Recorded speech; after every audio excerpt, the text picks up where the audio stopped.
Despite having not yet won in 6 games, Humberland's coach Glendon Admiral Bailey says it's not yet time to panic, as they are confident they can beat the best in the Red Stripe Premier League. Humberland are the only team in the Premier League that is yet to win a game. But coach Glendon Admiral Bailey doesn't believe it's time to start looking over their shoulders.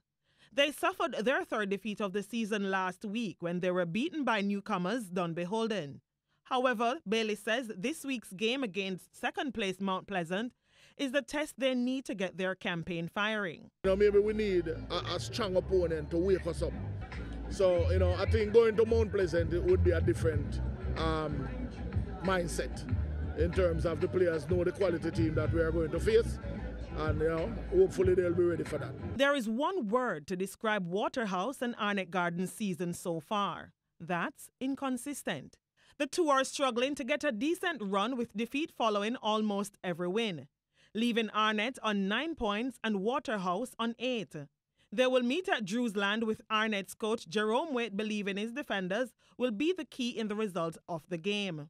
One of the key things is the defensive concentration, will have to be up, as well as the general team concentration, but, you have to emphasize, on the defense in particular.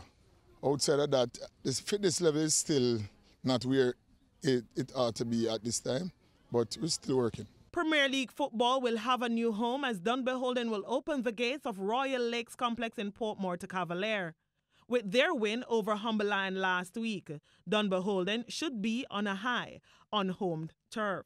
CAVALIER are not short on confidence, but it's the historic moment that could take precedence on Sunday. I think it will be the first time Premier League has been played on that field. So it's going to be a historic event.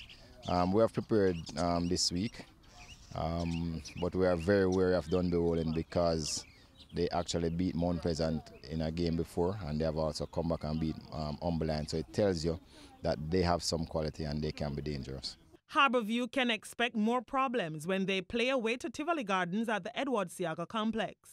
The Stars of the East are struggling to get victories after doing so only once in their 6 outings. Tivoli's coach Omar Edwards is planning to add more pressure on their opponents but believes consistency is key. We want to remain consistent. And to remain consistent, we have to keep on winning games. And that is something that the entire coaching staff is revealing and saying to the players, that we have to be consistent. If we are going to do well in the Premier League, we have to be consistent, game by game. Not this week is a good game, next week it's not so much of a good game. So we want to maximize an home advantage this time around. In the day's other game, leaders Portmore United will host 5th place UWI at the Prison Oval. The fixture will close out on Monday with the Western Derby between Montego Bay United and FC Reno. Trishana McGowan, TVJ Sports.